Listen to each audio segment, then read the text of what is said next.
Boa noite. Boa noite.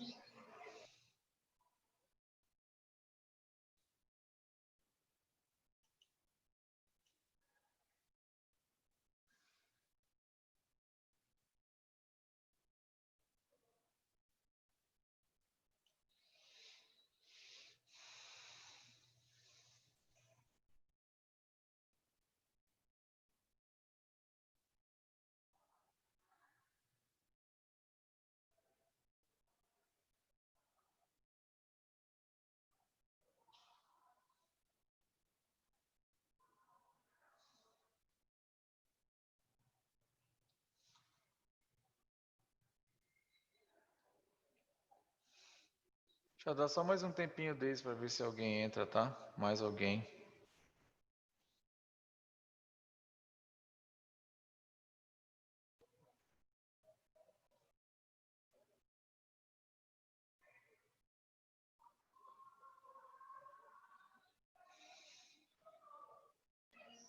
Vou mandar uma mensagem pro grupo aqui, professor. Ah, tá, obrigado.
Vamos lá, gente. Uma boa noite a todos. Primeiramente, o que vocês acharam da prova? Estava difícil?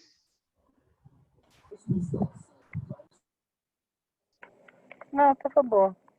Foi boa? Estava tudo dentro do que eu expliquei?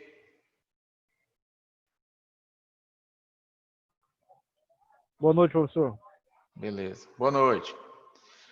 Então, iniciando aqui o conteúdo para a segunda verificação, eu inicio com conteúdo referente à inflamação, resposta inflamatória.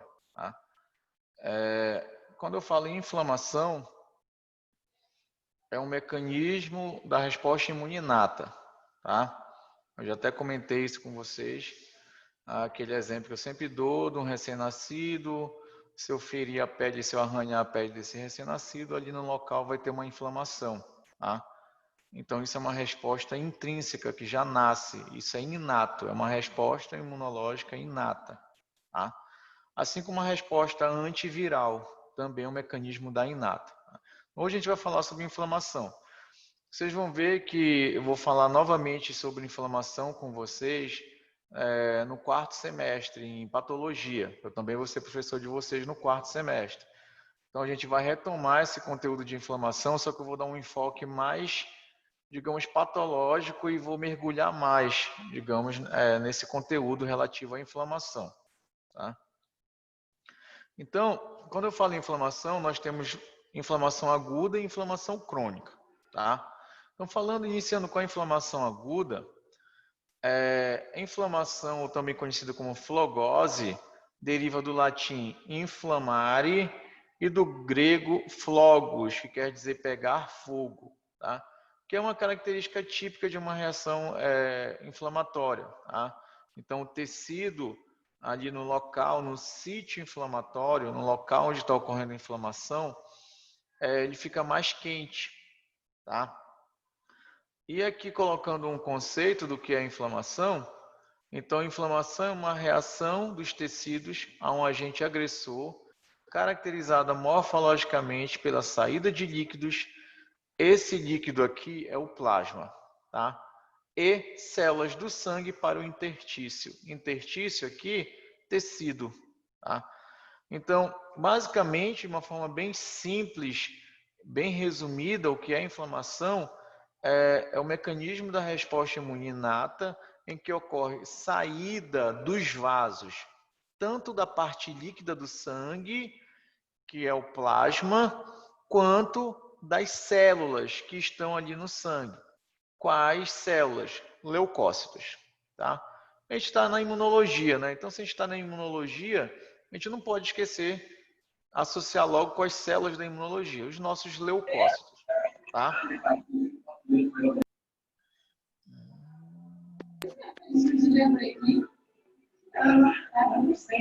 Certo? Então, esse quadro aqui, essa figura, melhor dizendo, ela faz um resumo de todo esse processo inflamatório. Tá? Tudo inicia com a presença de um agente inflamatório. Tá? O que é um agente inflamatório? É qualquer agente que pode desencadear uma inflamação. Então, pode ser um agente infeccioso, tá? Que é o mais comum, digamos assim. Pode ser uma droga, pode ser um medicamento, pode ser um trauma,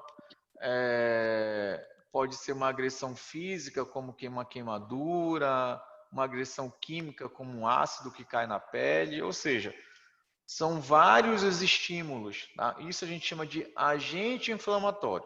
Então, agente inflamatório é o que é capaz de causar inflamação.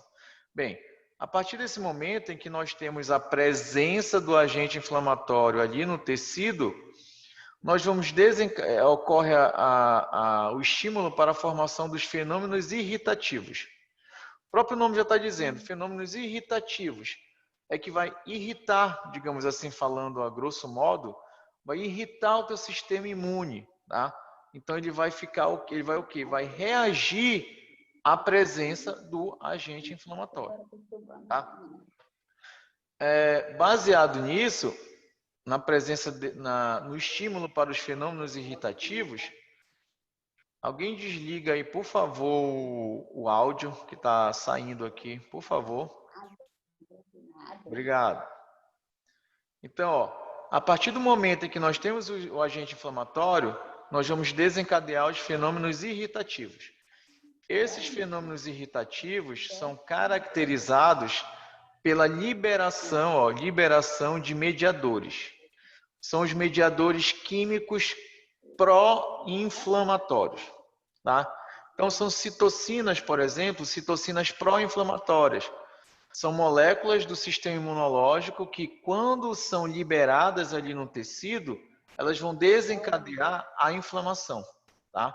Então, por isso que eu estou dizendo, são mediadores químicos pró-inflamatórios. Novamente aí, ó, vamos ver quem é.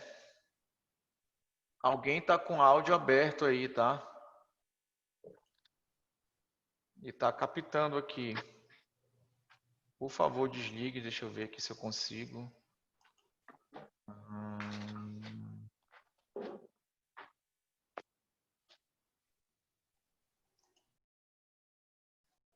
Beleza.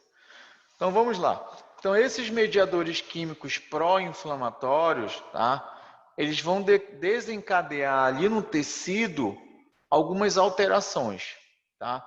Principalmente alterações vasculares, tá? Então, nós vamos ver daqui a pouco que alterações vasculares são essas. Essas alterações vasculares, elas são responsáveis pelo aumento de temperatura local, calor, bem como pelo rubor, tá? Rubor, entenda como vermelhidão, tá? Então, novamente, olha o passo a passo do negócio. Agente inflamatório no tecido vai desencadear os fenômenos irritativos, caracterizado pela liberação de mediadores químicos pró-inflamatórios, e esses mediadores vão desencadear algumas alterações ali no tecido, dentre elas, alterações vasculares. Tá? Então, essas alterações nos vasos vão ser responsáveis pelo calor e pelo rubor, tá? Que é a vermelhidão. Esses mediadores também vão desencadear os fenômenos exudativos, tá? Essa palavra exudativo deriva da palavra exudação, que é passagem, saída, tá? Então vocês vão ver que dentro desses fenômenos exudativos, nós temos a saída de plasma, como eu falei ainda há pouco, que é a parte líquida do sangue, e temos a saída de células, leucócitos, que é a parte sólida do sangue. Tá? Então, a presença desses fenômenos exudativos, eles vão desencadear o tumor.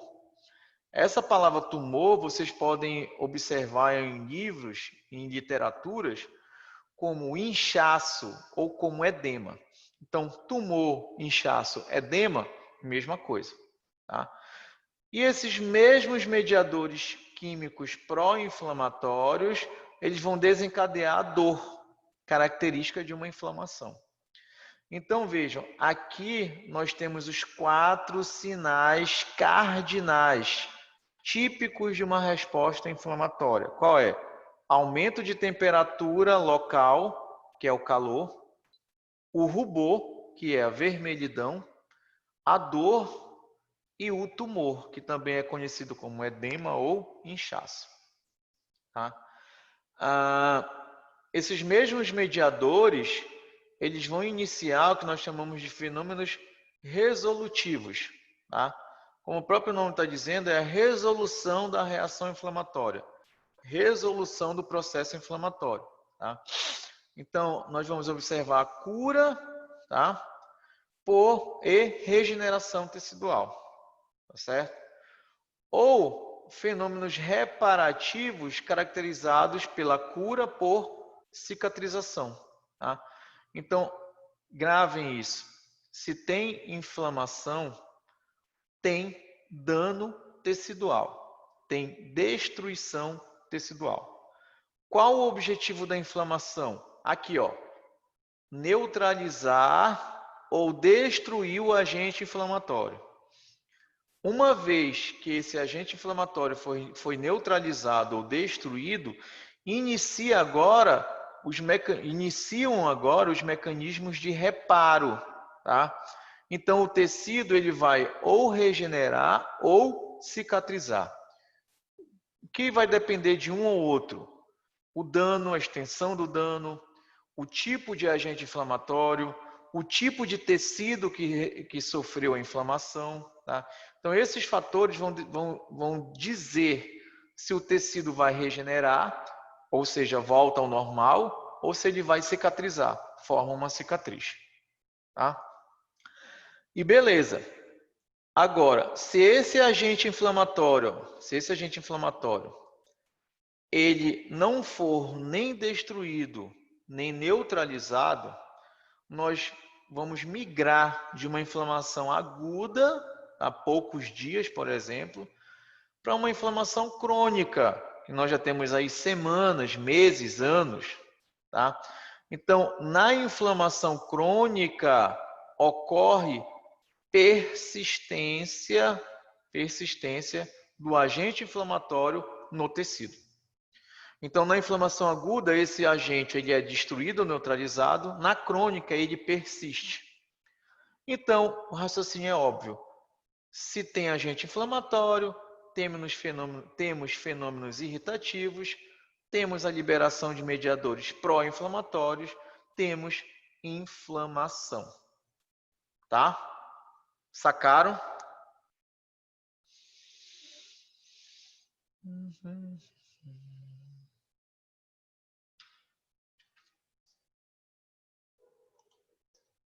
Beleza. Agora imaginem se a gente não tivesse esse mecanismo da imunidade inata chamado inflamação. Então, se a gente não tivesse inflamação, as infecções, elas seriam o quê? Teriam o quê? Um desenvolvimento descontrolado. É óbvio, né? Temos um agente infeccioso, que é o agente inflamatório, mas se não tem uma resposta inflamatória, esse agente não é destruído nem neutralizado. Então, ele persiste no tecido. Então, se nós não tivéssemos inflamação, as infecções seriam o quê? Descontroladas. Tá? As feridas. Então, uma ferida, ela não iria cicatrizar. Isso a gente vai ver no 4º semestre, em patologia, em processos patológicos. Vai ter uma aula sobre mecanismos de regeneração, cicatrização tecidual. Tá? E vocês vão ver que um corte, por exemplo, para ele cicatrizar, inicialmente ele inflama. Tá?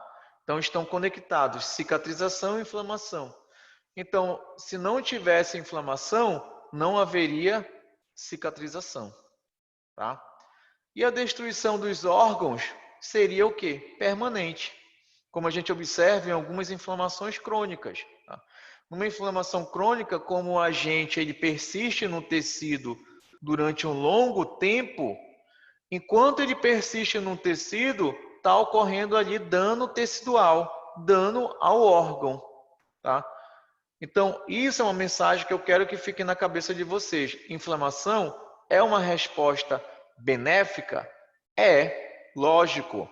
Então, prova que ela está dentro da resposta imune inata. Só que ela tem que iniciar e terminar rapidamente. Por quê? Porque enquanto tem inflamação, tem dano tecidual. Aí imaginem, se essa inflamação prolongar muito, maior vai ser o dano ao tecido. Deu para entender ou não?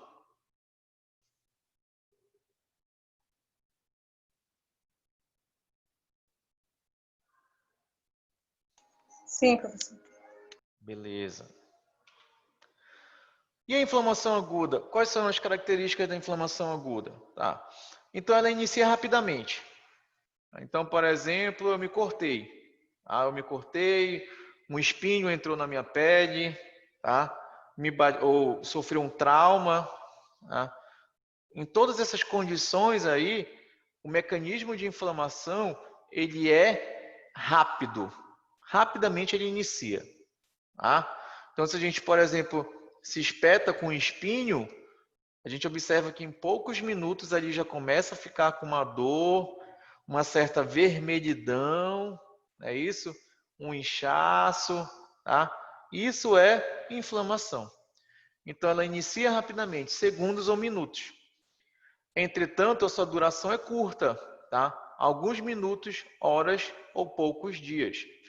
Ela é curta por quê? Porque a resposta que foi estimulada, novamente, destruiu ou neutralizou o agente inflamatório, que é o início de tudo.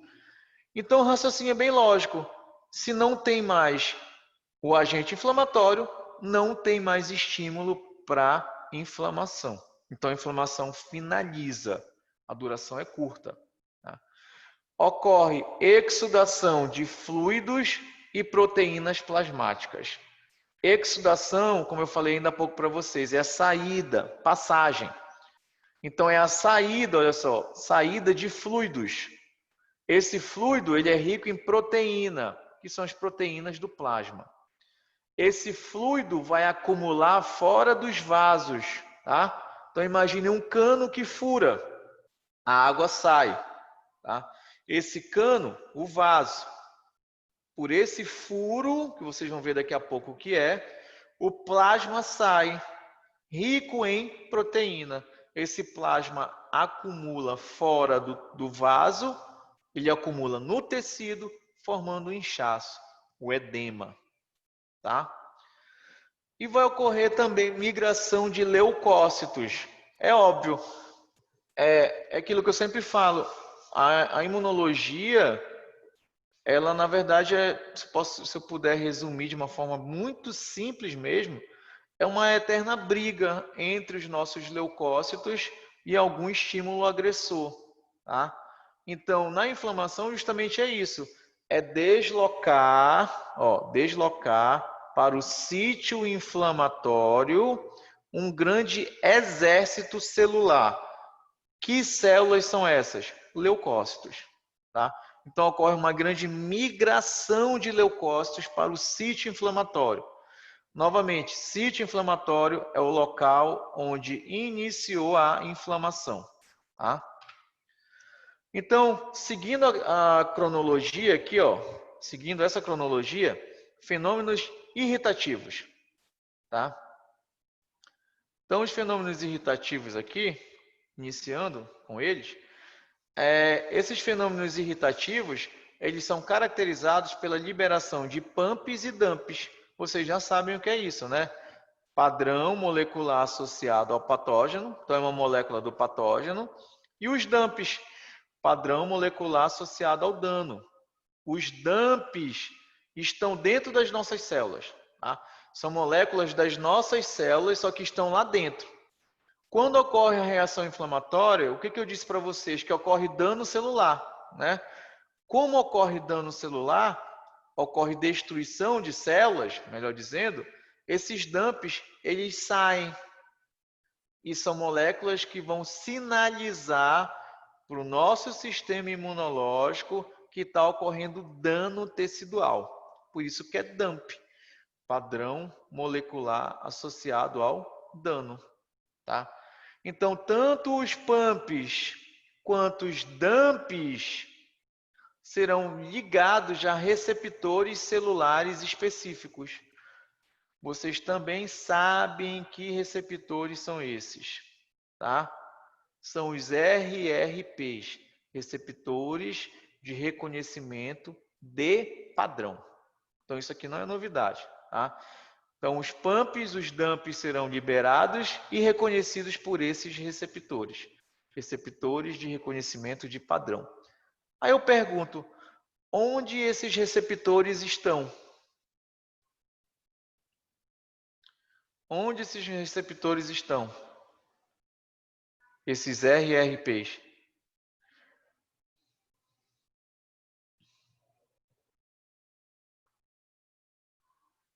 Alguém arrisca?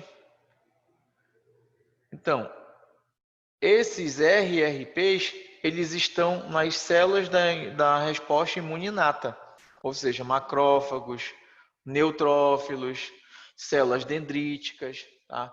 Então, esses receptores estão nessas células e eles vão reconhecer tanto os pumps quanto os dumps, tá? A partir de então que ocorre esse reconhecimento, nós vamos ter a indução e liberação de mediadores que desencadeiam os demais fenômenos inflamatórios.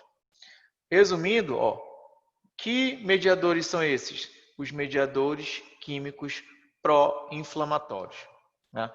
Então, os macrófagos ativados liberam esses mediadores, os neutrófilos ativados liberam esses mediadores, as células dendríticas liberam esses mediadores, as próprias células da parede do vaso, que são as células endoteliais, também liberam esses mediadores, tá? Então, aqui, fenômenos irritativos, produção e liberação de mediadores químicos pró-inflamatórios. Aí, como eu disse, a liberação desses mediadores vai levar a consequências, tá? a alterações teciduais. Tá certo? Aqui vocês já viram essa figura comigo, aqui são os exemplos de pumps, os exemplos de dumps. Tanto pump quanto dump serão reconhecidos por esse arsenal de receptores. Tá? A partir do momento que ocorre o reconhecimento dessas moléculas por esses receptores, nós vamos ter a produção e liberação de mediadores inflamatórios. Aí, a inflamação inicia. É o gatilho, tá? É o gatilho para iniciar a resposta inflamatória. Vocês estão conseguindo entender, galera?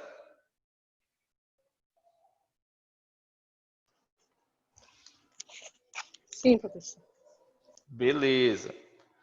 E que mediadores são esses? Galera, é uma infinidade. São vários mediadores, tá?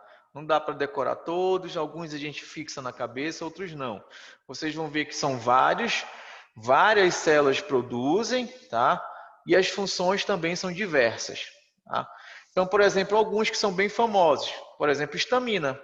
Quem nunca escutou falar em histamina? Principalmente quem é alérgico. Quem tem rinite alérgica, por exemplo, certeza que já escutou falar em histamina. Por quê? Porque em algum momento da vida ele tomou um antihistamínico, tá? Então a histamina, ela é produzida por mastócitos, basófilos, plaquetas, e aqui o mecanismo de ação. Então ela causa vasodilatação, aumento da permeabilidade vascular, tá? Prostaglandinas, produzidas por mastócitos, leucócitos, tá? Também causa vasodilatação, dor e febre. As prostaglandinas são, digamos, um dos principais mediadores químicos pró-inflamatórios, tá?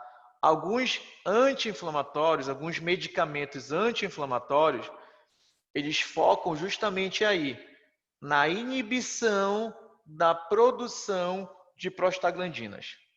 Se eu inibo a produção de prostaglandina, eu estou agindo aqui, ó, na vasodilatação, na dor da inflamação e na febre, tá?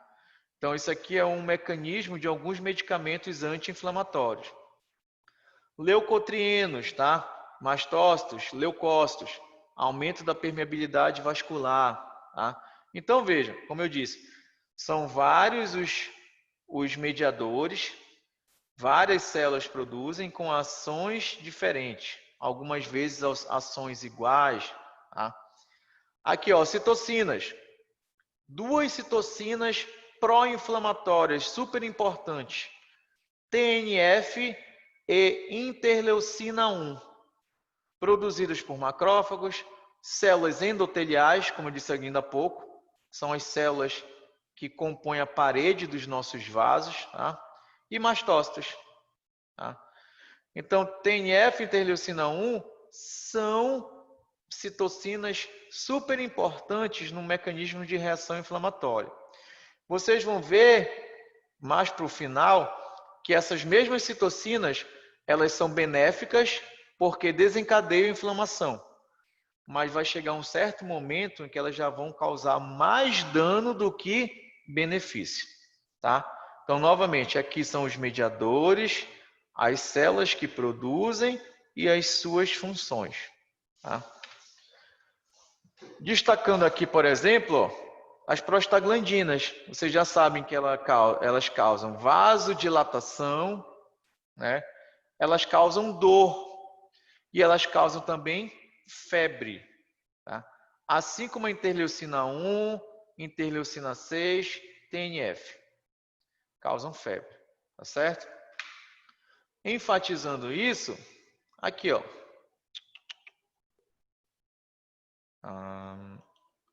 Aqui, deixa eu só ajeitar que sou perdido.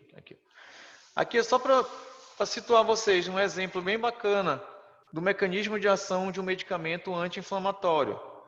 Eu acho que todos já escutaram falar aqui no chamado ibuprofeno, tá? Eu acho que todos já escutaram falar ou já tomaram em algum momento da vida.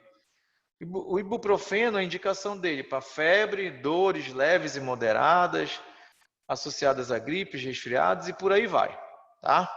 Febre e dor.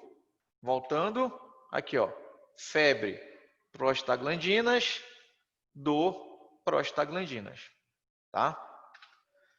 Características farmacológicas. Então, o ibuprofeno é um inibidor da síntese das prostaglandinas. Olha só. Então, o raciocínio é lógico.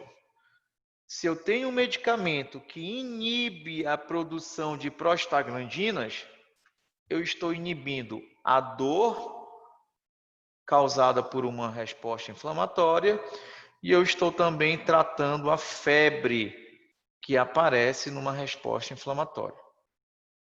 Deu para sacar isso aí, galera? Isso eu acho importante, já que vocês serão farmacêuticos. Sim. Beleza, tá?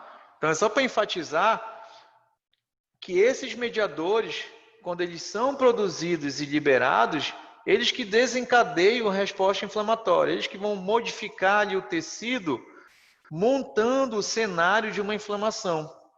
Então, se eles que desencadeiam a inflamação, eu tenho que agir nesses mediadores. E é dessa forma que muitos medicamentos anti-inflamatórios agem, tá? Como é que ele faz? Ele inibe essa enzima bem aqui, ó, chamada de ciclooxigenase, a COX. Tá? Temos a COX-1 e a COX-2. A COX-2 ela é produzida durante a inflamação. Tá? Então, essa enzima bem aqui, chamada de ciclooxigenase, ou a COX, é ela responsável pela produção das prostaglandinas. Aí, olha o que o medicamento faz, olha o que o ibuprofeno faz. Ele inibe a ação da COX, ó, inibe a ação da COX, automaticamente ele vai inibir a produção de prostaglandinas. Automaticamente ele está inibindo a febre e está inibindo a dor.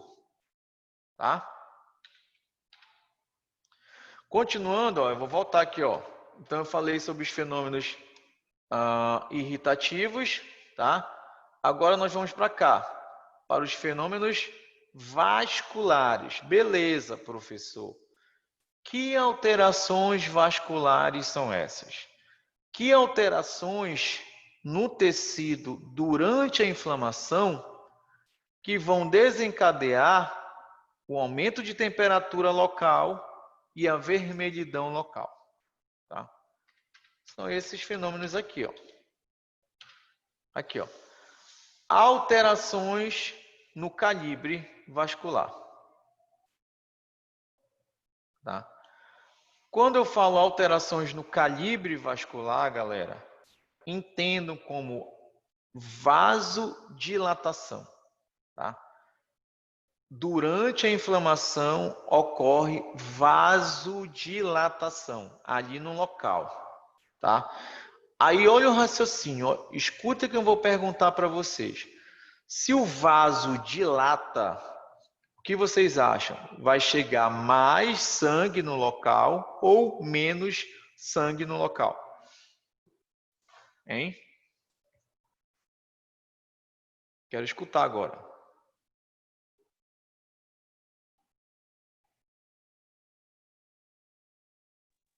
Chega mais sangue, professor. Exatamente isso. O raciocínio é bem simples mesmo, sem pegadinha, sem nada. Se o vaso tem essa espessura e ele dilata, mais sangue chega ao local. Isso explica o aumento de temperatura. Isso é muito nítido, por exemplo, no famoso furúnculo.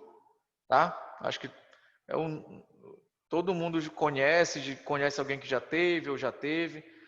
Ali no furúnculo, eu sempre dou esse como exemplo. É uma resposta inflamatória aguda, clássica. Por quê?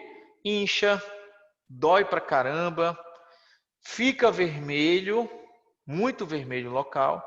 E se a gente colocar o dedo ali no local da lesão, a gente vai sentir que está mais quente. Esse aumento de temperatura local ocorre pelo aumento do fluxo sanguíneo no local. Por que aumentou o fluxo sanguíneo? Porque ocorreu uma vasodilatação. tá? Então, essa é a primeira alteração vascular. Aqui, ó, alteração no calibre do vaso. Vasodilatação, tá? Então, a histamina, por exemplo, é um vasodilatador, tá? O óxido nítrico também é um vasodilatador. É um mediador químico inflamatório, tá? A outra alteração vascular é essa bem aqui, ó, alterações estruturais na microcirculação. Quando eu falo em microcirculação, galera, o que é a microcirculação? Quais são os componentes da microcirculação? Arteríolas, capilares e vênulas, tá? Arteríolas, sangue arterial, rico em oxigênio. Vênulas, sangue venoso, rico em gás carbônico. Nos capilares, que fica entre um e outro, ocorre a troca gasosa. A troca gasosa, tá certo?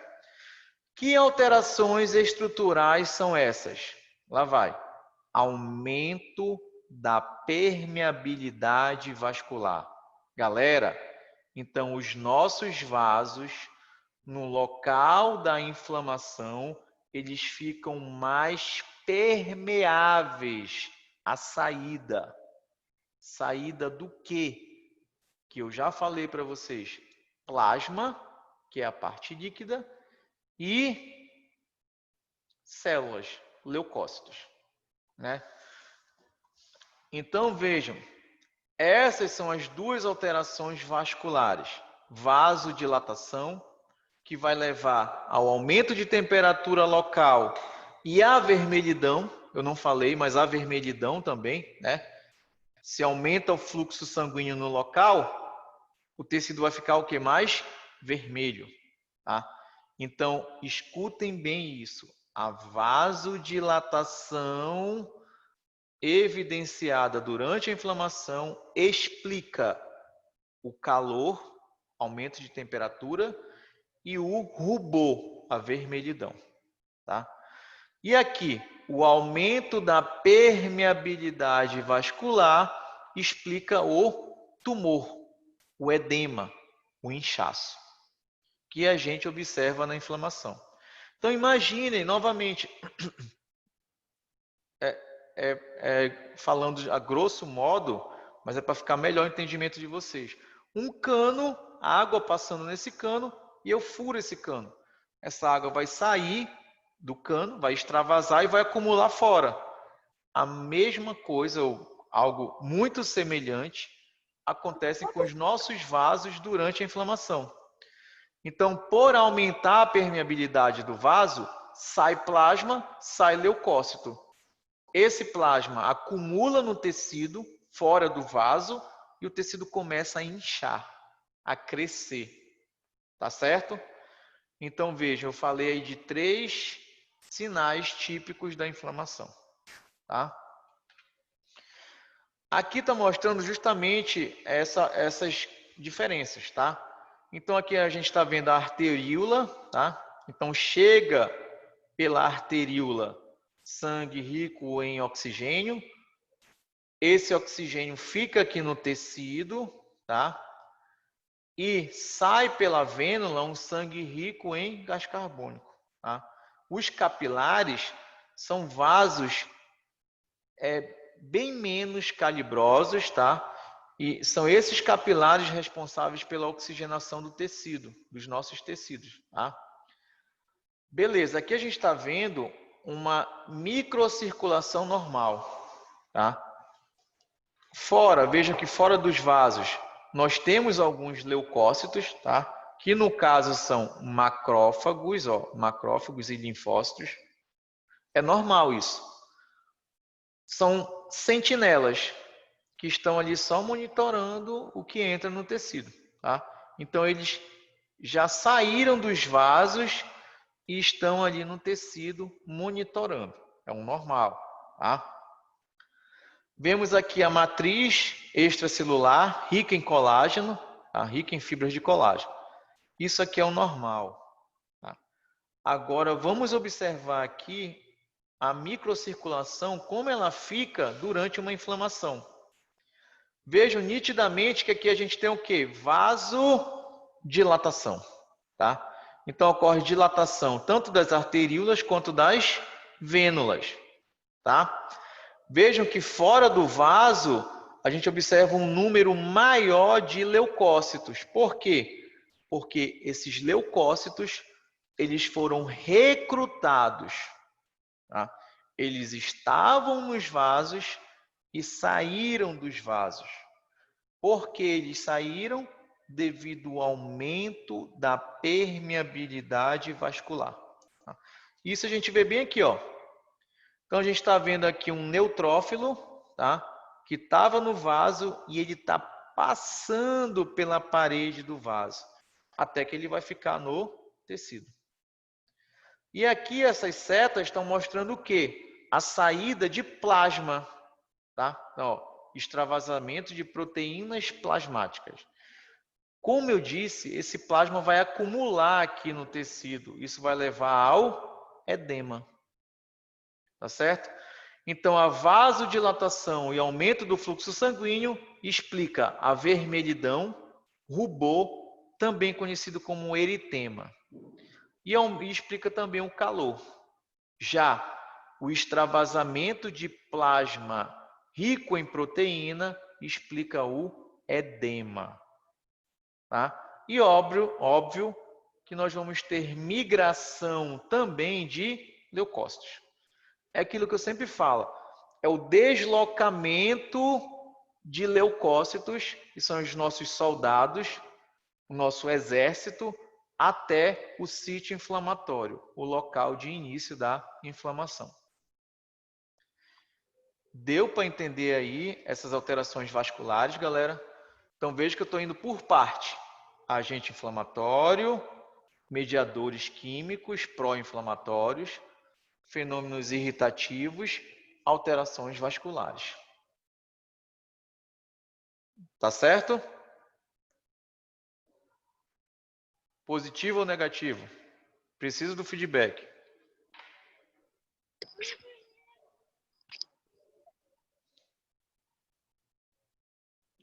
Ninguém quer falar hoje. Tá todo mundo tímido. Beleza. Vou voltar. Vou até atualizar essa aula aqui, porque eu tenho que colocar essa figura para situar vocês, tá? Então, eu já passei pelos fenômenos irritativos, falei dos mediadores, falei dos fenômenos vasculares, que vocês sabem que é a vasodilatação e aumento da permeabilidade. E agora nós vamos para os fenômenos exudativos, tá? Aqui, ó, fenômenos exudativos, tá? Esses fenômenos exudativos nós vamos observar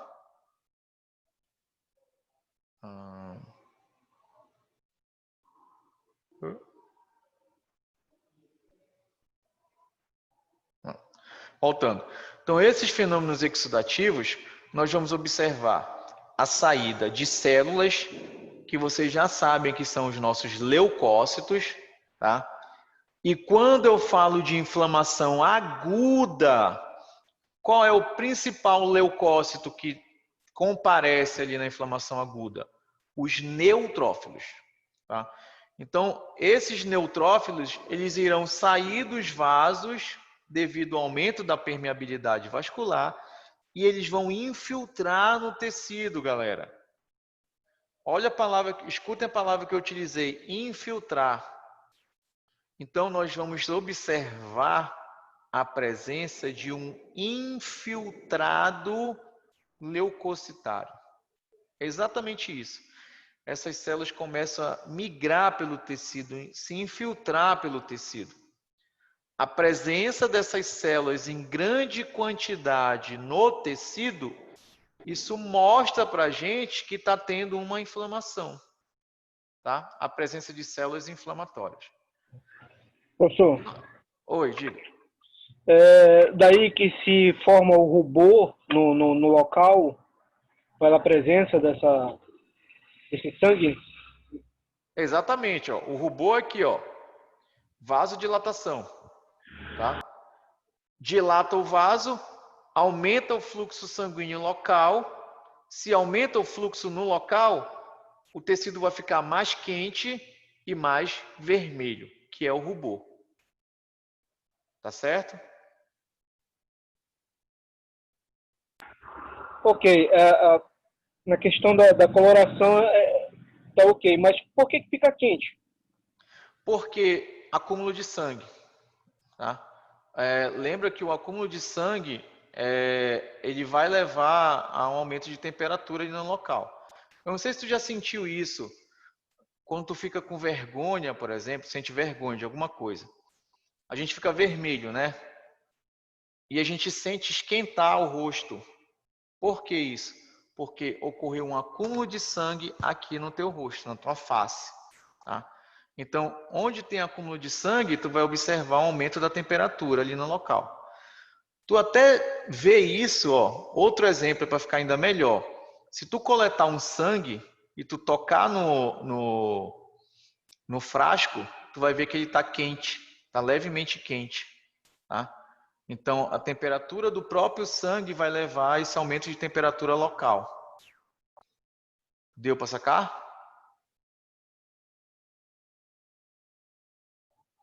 Ok, professor, obrigado. Beleza.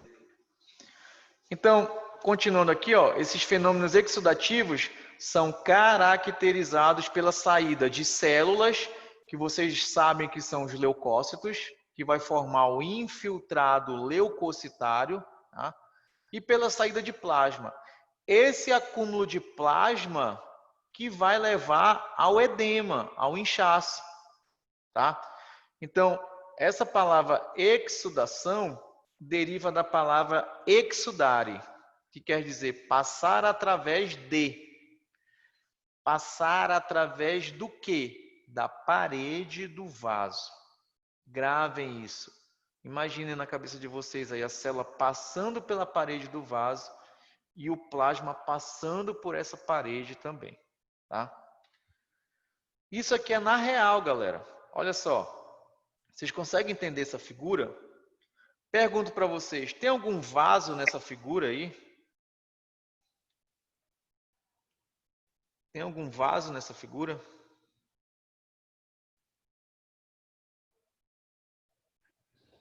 Acho que não, professor. Tem um vaso bem gigantesco no centro dessa figura. Aqui, ó. Tudo isso aqui é um vaso. Sacaram? Vejo que é um vaso que está muito dilatado. Tá? Vasodilatação. E outra característica que eu destaco para vocês. O que são essas células vermelhas aqui?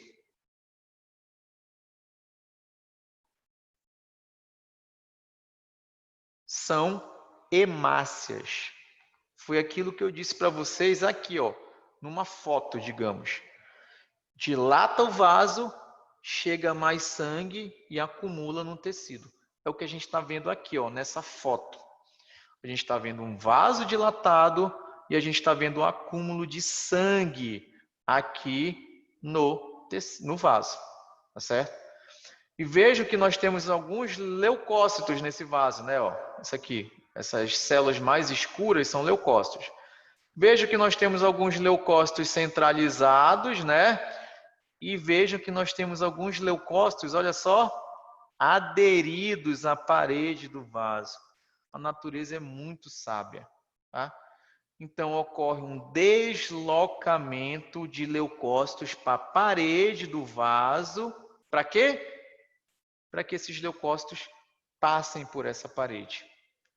Então a gente está vendo aqui, ó, fora do vaso, vários leucócitos que em algum momento eles estavam dentro do vaso, agora eles estão fora. Então só nessa foto aqui eu consigo ver essas características da inflamação. Vasodilatação, acúmulo de sangue, tá? Saída de leucócitos. Deu para entender essa figura? Ela é muito bacana para explicar isso. E aqui também, ó, essa figura é top também. Tá? Isso aqui é um pulmão, tá? É um pedaço, uma biópsia de um pulmão, tá? microscopicamente, como que a gente vê um pulmão? Aqui, ó. Isso aqui são os alvéolos pulmonares, tá? Lembra lá, vocês viram, acho que Opa, alguém quer falar? Não? Beleza. Então, vocês estão vendo aqui, ó, os alvéolos pulmonares. Acho que alguém quer falar aí? Está com o microfone aberto. Então, como eu disse, esses alvéolos vocês viram, acho que na anatomia ou na fisiologia. Acho que foi mais na fisiologia. Tá? Então, lembra lá a função dos alvéolos pulmonares, é onde ocorre aquela troca, né? Então, o gás, o ar que a gente joga para dentro, rico em oxigênio, tá? Lá nos alvéolos, o oxigênio passa para o sangue e o gás carbônico volta para o ar que a gente joga para fora, tá? Inspiração e expiração, tá certo? Cada estrutura dessa aqui é um alvéolo. Então, aqui a gente tem um alvéolo, aqui a gente tem outro alvéolo, aqui outro, aqui outro. Tá? Vejam que esses alvéolos, eles têm uma parede. Ó. Aqui nessa parede, galera, nós temos vasos sanguíneos muito pequenos, tá? Que a gente nem consegue ver direito. Isso aqui é um pulmão normal, tá?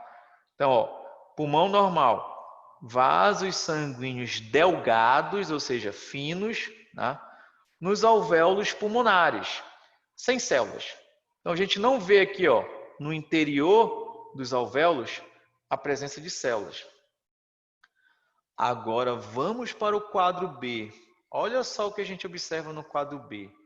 Eu pergunto para vocês, galera, o que é que está nítido no quadro B que a gente não vê no quadro A?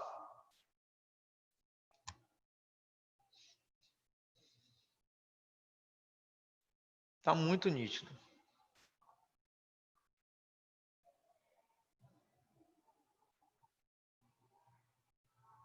Alguém arrisca?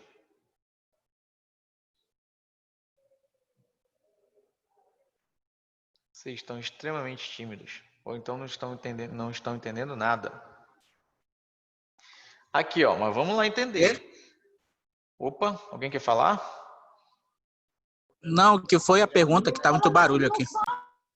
O que é que a gente observa aqui no quadro B que nitidamente está diferente do que no quadro A? Inflamação, professor? É o início de uma inflamação, mas que alteração está mostrando para a gente isso? É a dilatação, professor, da arteríola? Exatamente, vasodilatação. É isso aí. Tá nítido aqui, né? Lembra que eu falei que aqui a parede dos alvéolos temos vasos sanguíneos bem delgados, finos, né? Mas o que vocês já sabem que acontece na inflamação? Vasodilatação.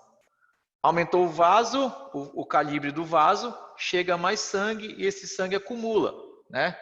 Vocês viram aqui, ó, acúmulo de sangue no vaso. Aqui a gente vê nitidamente, ó, toda essa região vermelha aqui, ó, vermelho, vermelho, vermelho, são os vasos que antes eram finos e agora estão o quê? Dilatados. E a gente observa nitidamente a presença de acúmulo de sangue, de hemácias. Ficou claro isso para vocês?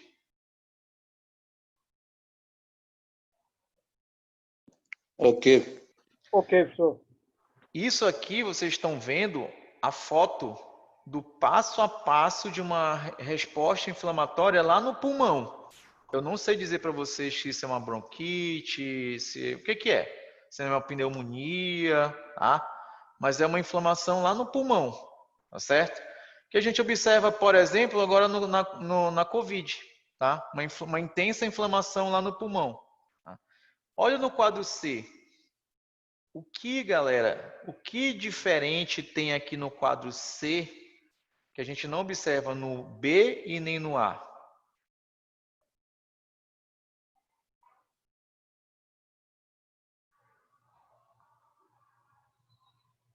Hein? Tá mais inflamado. Como é que tu consegues dizer isso? Baseado em quê? Nesses pontinhos aí.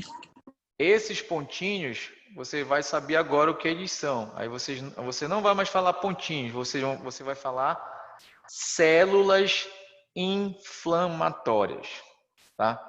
Então, olha só o passo a passo. Vejam como vai progredindo, né? Então, a gente vê aqui, ó, vasodilatação, ó, acúmulo de sangue na parede dos alvéolos. E olha só aqui, galera, um intenso infiltrado de leucócito. Aqui está cheio de leucócito. Neutrófilo, macrófago, linfócito. Então, vejam que aqui a inflamação pulmonar está mais intensa, tá? Aqui, ó, exudação, saída de célula, né? Ó, saída de célula. Essas células, galera, por incrível que pareça, elas estavam dentro dos vasos. Aumentou a permeabilidade e sai. E elas ficam aqui, ó, nos alvéolos.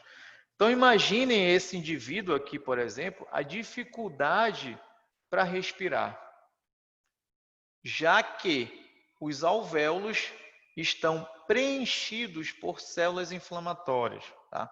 A inflamação aqui está bem intensa. Então, a dificuldade para respirar aqui, ela está muito intensa também. É bem provável que esse indivíduo tenha ido a óbito. Eu acho que foi a óbito, tá?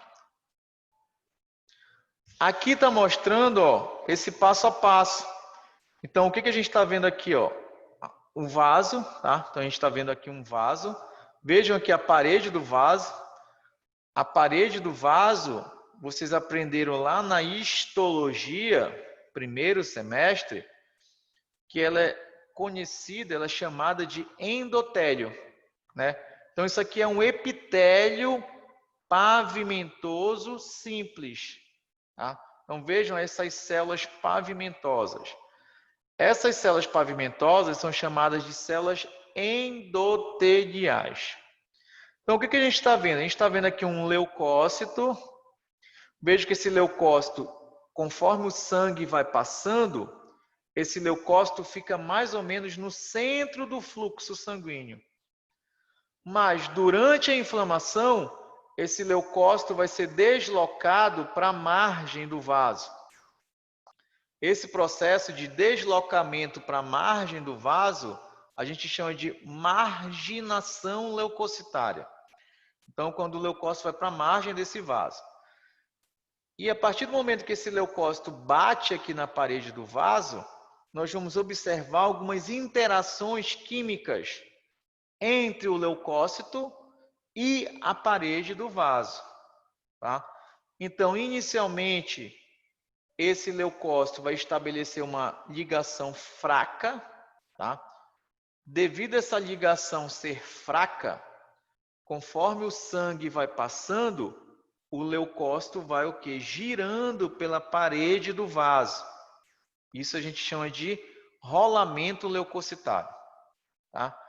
Até que está mostrando aqui pela seta, ó. Então, essas setas, elas estão mostrando justamente isso, que o leucócito vai girando pela parede. Até que esse leucócito vai interagir com a parede do vaso e vai estabelecer uma ligação forte. Quando ele estabelece uma ligação forte, ele adere a essa parede, ele fica preso a essa parede. Pode o sangue passar, mas de lá o leucócito não sai. Nesse momento que ele fica aderido, ele inicia o processo de passagem, tá? Então, vejo que ele começa a mudar a sua morfologia, tá? Então, uma célula que era bem redonda, agora começa a ficar uma célula achatada. E essa célula inicia a passagem pela parede do vaso. Por que ele está passando pela parede do vaso? Porque aumentou a permeabilidade do vaso. Ele está mais permeável a essa passagem, tá? Isso aqui a gente chama de diapedese, tá? Diapedese. Uma vez que esse leucócito sai do vaso e cai agora no tecido, ele será guiado, ele será guiado, ele vai migrar, ele vai infiltrar pelo tecido até o sítio inflamatório, ou seja, o local onde iniciou a inflamação. Então, se lá no local, por exemplo, tiver uma infecção bacteriana, esse exército de leucócitos será deslocado para esse local. Lá vai iniciar uma guerra, tá? Os leucócitos tentando neutralizar a proliferação dessas bactérias. Isso basicamente é inflamação, galera, tá? Lembra que eu falei da ligação fraca? Inicialmente é uma ligação fraca, depois é uma ligação forte. Quando eu falo ligação fraca e ligação forte, são moléculas. São moléculas expressas tanto na parede do vaso, quanto na membrana do leucócito. Essas moléculas, elas vão interagindo quimicamente, tá? Então, elas vão levar à captura do leucócito, ao rolamento leucocitário ou processo de adesão à parede do vaso. São moléculas de adesão, tá? Essas moléculas de adesão, elas estão, como eu disse, tanto no endotélio, aqui, tanto no endotélio, quanto no leucócito. Aqui, endotélio, as selectinas, tá? Endotélio e CAM. E aqui, no leucócito, por exemplo, o cianil-Lewis-X, que é uma glicoproteína, ou uma integrina, tá? Então, a interação química entre essas moléculas vai dizer se a ligação vai ser fraca e ele vai girar, ou se a ligação vai ser forte e ele vai aderir, tá? Aí aqui eu não vou detalhar, só mostrando para vocês essas moléculas de adesão, tá? Presentes no endotélio, que é a parede do vaso, e aqui o receptor, que está presente no leucócito. E a interação da molécula endotelial com o receptor no leucócito, nós vamos ter esse processo aqui, tá? Mas não vou detalhar nesse momento. Beleza. Aí voltando aqui, como eu disse, esse leucócito vai cair no tecido, vai ser guiado, né, até o sítio inflamatório. Então, se for uma infecção bacteriana, por exemplo, esse leucócito vai impedir ou vai tentar impedir que essas bactérias proliferem. Como eles fazem isso? Como esses leucócitos fazem isso? Simples. Um processo que é simples, que eu já comentei com vocês, que vocês sabem qual é. Fagocitose. Então, se o macrófago, se o neutrófilo chegou ali no sítio inflamatório, tem bactéria proliferando, esse macrófago, esse neutrófilo vai agora o quê? Fagocitar. Né? Então, fagocita e dentro do macrófago ou do neutrófilo vai ocorrer a liberação de enzimas. Essas enzimas irão eliminar o agente nocivo. Sacaram a grande jogada? Vê como a natureza é sábia? Começa a sair um monte de leucócito, acumula no tecido para travar uma guerra contra o agente nocivo. Se o agente nocivo está lá, eu vou fagocitar e vou destruir. Tá certo? Aqui só para mostrar esse mecanismo de fagocitose. Então, nós temos aqui uma bactéria, né, um bacilo. Veja que essa bactéria ela será reconhecida por algum receptor do leucócito. Vocês já sabem que receptor é esse. Receptor de reconhecimento de padrão, né? Que vai reconhecer alguma molécula do patógeno. Qual é a molécula? Um PAMP, padrão molecular associado ao patógeno. Interagiu RRP e PAMP, inicia o processo de fagocitose. Então, veja que essa bactéria será fagocitada, ela será internalizada e ficará dentro de uma vesícula. Essa vesícula é chamada de fagossomo, tá?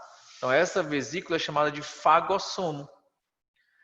Essa vesícula irá se unir com essa outra vesícula chamada de lisossomo, que é uma organela citoplasmática.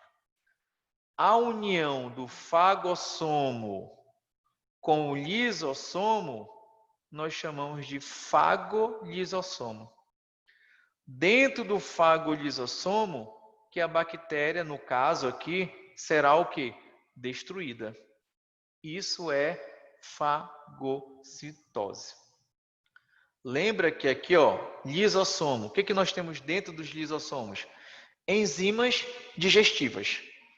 A função de um lisossomo é destruir alguma organela já envelhecida, alguma célula que foi fagocitada, que também está destruída, ou mesmo um patógeno, tá?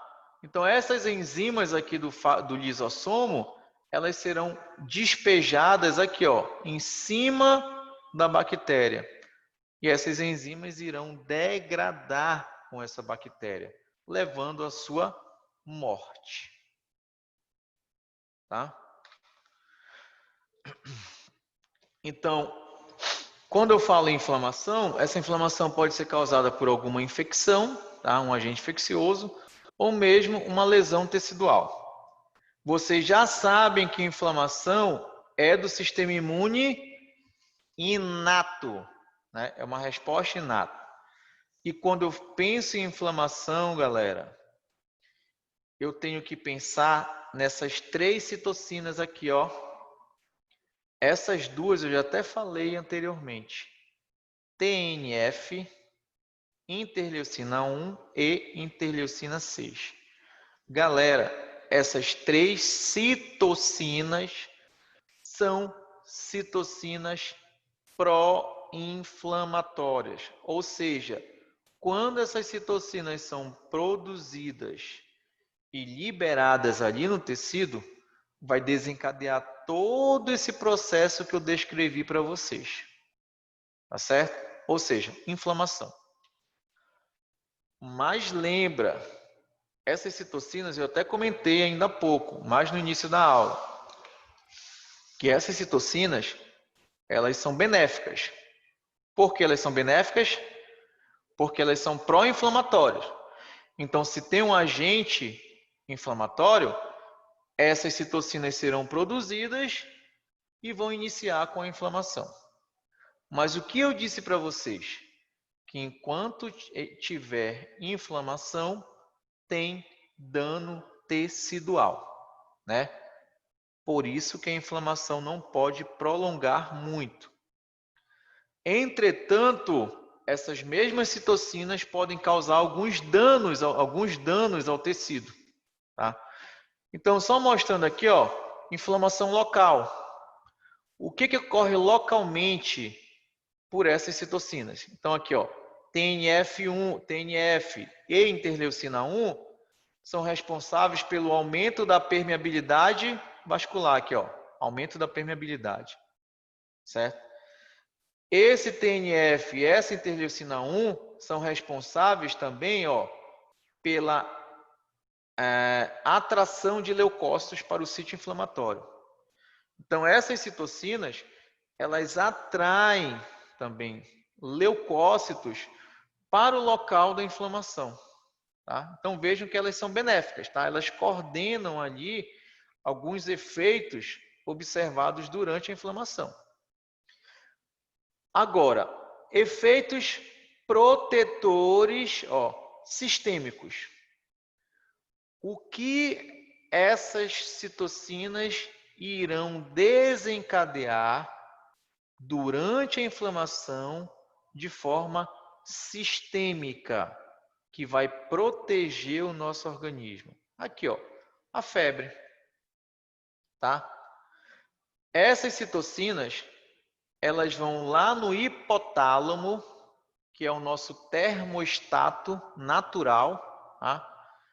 E vão estimular a produção de prostaglandinas pelas células do hipotálamo. E lembra que eu falei no começo da aula? Se tem prostaglandina, tem febre. A febre é um mecanismo protetor da inflamação. Por quê? A febre, ela aumenta a função dos nossos leucócitos. O aumento de temperatura aumenta, intensifica a função dos nossos leucócitos. E alguns agentes infecciosos também não conseguem regular o metabolismo quando a temperatura aumenta muito, no caso da febre. Então, a febre, ela mexe com o metabolismo de alguns agentes infecciosos, impedindo que ocorra uma proliferação, tá? Então, é um mecanismo benéfico. Quem desencadeia? Aqui, ó, citocinas pró-inflamatórias. Interleucina 1 e interleucina 6 vai agir lá no nosso fígado, para que o fígado produza o quê? Proteínas de fase aguda. Então, durante a inflamação, a interleucina 6 e a interleucina 1 estimulam o nosso fígado a produzir mais proteínas de fase aguda. Essas proteínas, quando aumentam no nosso sangue, isso sinaliza que está ocorrendo uma resposta inflamatória. Tá? Então, tem um exame, por exemplo, chamado de PCR, proteína C reativa. É um exame que, se essa proteína estiver aumentada no sangue, isso sugere uma reação inflamatória, tá? Para o médico. E essas citocinas também, ó, TNF, interleucina 1 e interleucina 6, elas vão agir na medula óssea, como? Aumentando a produção de leucócitos. Então, vejam, são efeitos sistêmicos protetores. Mas nós temos o outro lado, tá? Infelizmente. Os efeitos patológicos sistêmicos, tá? Então, vejam como essas citocinas são contraditórias. Em um certo momento, elas nos protegem, tá? Mas em algum momento elas podem nos agredir, digamos assim. Como? O TNF, por exemplo, tá? Ele diminui a contração do músculo cardíaco. Tá? O TNF também em excesso, ele diminui o processo de tônus vascular, que é o processo de contração da musculatura vascular. Tá? Isso pode levar, galera, ao que a gente chama de choque. Tá? Então, o excesso de TNF pode ocasionar um choque no indivíduo. Tá? Então, ele pode ir a óbito após entrar em choque. Tá? Esse mesmo TNF, ele estimula, galera, o que a gente chama de coagulação intravascular disseminada. Então, que é visto, por exemplo, em quadros de sepse. Tá? Então, começa a ocorrer a formação de trombos na circulação do indivíduo, trombose. Então, esse mesmo TNF em excesso, ele estimula trombose. Tá? E esse mesmo TNF em excesso também, ele vai levar a uma fadiga muscular. Tá? Então, vejam, aqui são os efeitos patológicos ocasionados pelas citocinas pró-inflamatórias. No caso aqui, TNF. Tá? Muita coisa, galera?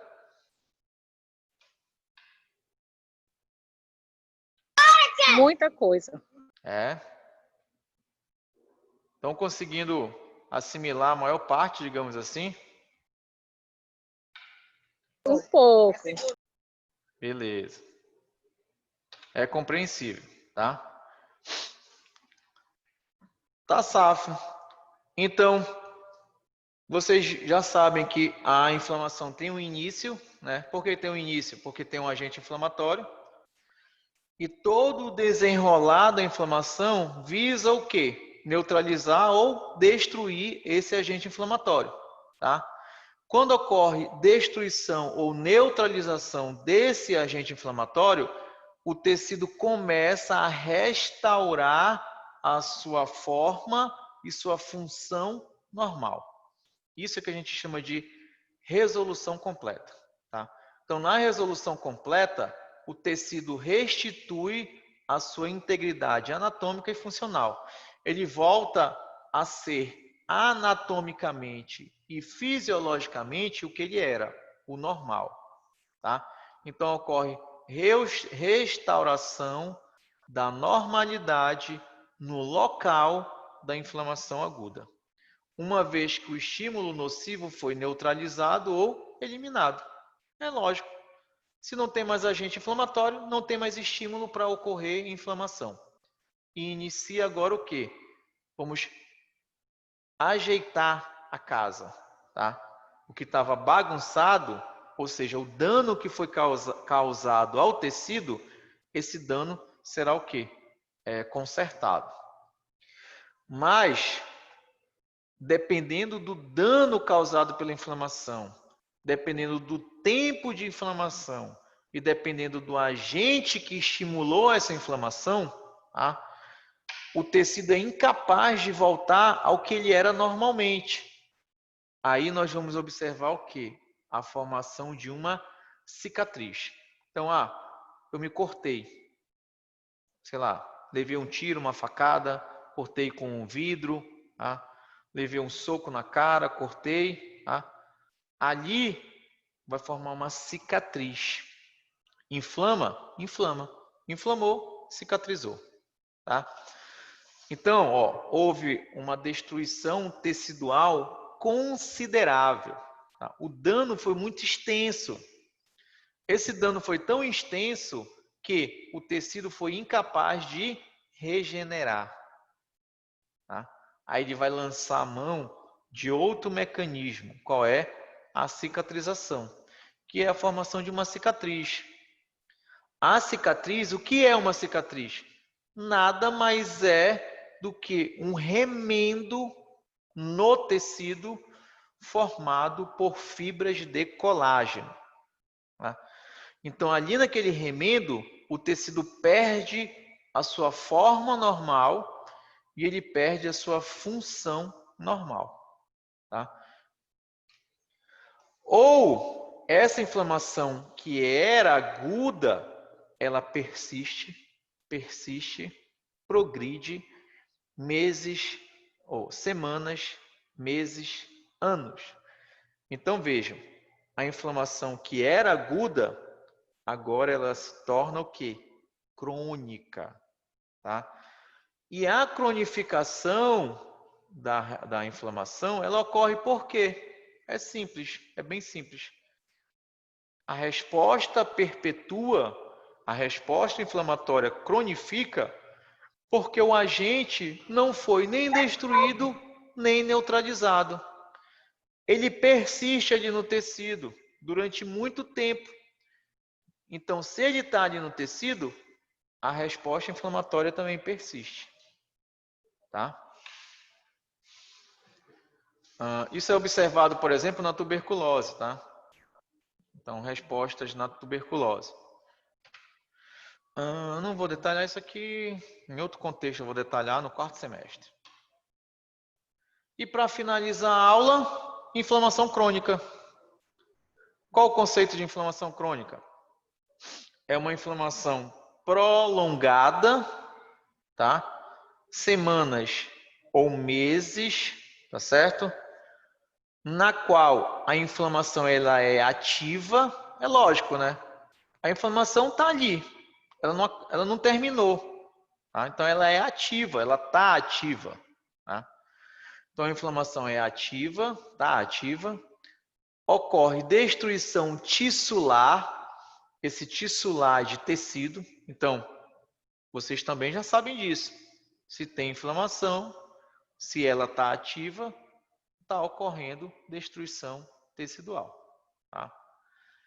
Entretanto, galera, enquanto está ocorrendo essa destruição tecidual, tenta-se reparar isso. Isso é uma diferença da aguda. Por quê? O que acontece na inflamação aguda? A inflamação está ativa, está ocorrendo dano tecidual, só que esse dano só vai ser reparado quando a inflamação finaliza. Já a inflamação crônica, não. Ao mesmo tempo que está ocorrendo destruição do tecido, tenta-se reparar esse dano. Só que o reparo desse dano ocorre por fibrose. Para contextualizar vocês, galera, hepatite C, por exemplo. Quem tem hepatite C, quem está infectado pelo vírus da hepatite C, pode desenvolver cirrose. Isso ao longo de muitos anos, de alguns anos. O que é a cirrose? São nódulos fibróticos. O que aconteceu ali? O vírus da hepatite C, ele nunca deixou de estar ali no fígado. Tá? Então, ele persiste ali no fígado. Se ele está no fígado, a inflamação está o quê? Ativa. Se a inflamação está ativa, tem dano tecidual. Só que, ao mesmo tempo que destrói, tenta-se reparar. Como é que ocorre esse reparo? Por fibrose. Que no caso da hepatite C, são os nódulos fibróticos, que caracterizam a cirrose. Só para contextualizar aí vocês. Tá? Causas de inflamação crônica. Infecções persistentes. Tá? Então, no caso de micro-organismos. Então, alguns micro-organismos conseguem persistir no nosso tecido durante muito tempo. Tá? Isso estimula uma reação inflamatória crônica, também de prolongada. Né? Exposição prolongada, olha a palavra, exposição prolongada a agentes potencialmente tóxicos. Então, quando tu te expõe a um agente que é tóxico durante muito tempo, esse agente pode vir de fora, ou seja, exógeno, ou ele pode estar dentro, endógeno. Um exemplo de exógeno é o que a gente observa aqui nessa doença, chamada de silicose. Essa doença ela é muito comum em mineiros. Tá? Então, aqueles indivíduos que ficam lá nas minas, quebrando a parede, né, procurando algum minério. Tá? Aquela poeira que é liberada, muitas vezes ela é composta por sílica. Então, o indivíduo aspira aquela poeira com sílica, aquela sílica vai se depositando ao longo do tempo lá no pulmão, lá nos alvéolos pulmonares. Então, vejam, exposição prolongada, não é da noite para o dia. Então, essa sílica vai se depositando ali no pulmão, no parênquima pulmonar, tá? Isso vai estimular uma resposta inflamatória. Como a exposição é prolongada, a resposta também vai ser prolongada. Aí o indivíduo que tem silicose vai ter uma fibrose pulmonar, que pode levar a uma insuficiência respiratória. Tá certo? Ou o agente pode ser endógeno. Tá? Exemplo de agente endógeno são lipídios tóxicos que estão no nosso plasma. Essa gordura que está no nosso plasma vai se depositando ao longo do tempo na parede das nossas artérias. Então, aquele indivíduo que come muita batata frita, hambúrguer, frituras, né, muito refrigerante, beleza. Esses lipídios tóxicos, eles vão só se depositando na parede da artéria. Novamente, a exposição é prolongada, não é da noite para o dia. A deposição dessa gordura na parede da artéria vai formar uma placa, que a gente chama de placa de ateroma, que vai levar a uma doença chamada de aterosclerose. Tá safo? Ou outra causa de uma inflamação crônica são doenças inflamatórias imunomediadas, doenças autoimunes. Tá? Então, doenças autoimunes também podem funcionar como uma inflamação crônica. Aqui eu coloquei alguns exemplos: artrite reumatoide, esclerose múltipla, um quadro de asma crônica, uma asma crônica. Tá? Eu acho que finalizou. Não. Quanto às características morfológicas, o infiltrado numa inflamação crônica é formado por mononucleares, principalmente. O que vocês viram lá na aguda, que eu falei para vocês? Os principais leucócitos que formam o infiltrado leucocitário na inflamação aguda são os neutrófilos. Mas assim, não quer dizer que numa inflamação aguda eu não encontre lá no infiltrado macrófagos, linfócitos, mastócitos. Eu estou dizendo que é a célula que predomina. Beleza. Quando eu vou para a inflamação crônica, muda um pouco o cenário. As principais células que formam o infiltrado leucocitário de uma inflamação crônica são células mononucleares, único núcleo, mono. Que células são essas? Macrófagos e linfócitos. São as células que predominam numa inflamação crônica, macrófago e linfócito. Tá? Temos destruição tecidual também, é óbvio, como eu já falei, a inflamação está ativa.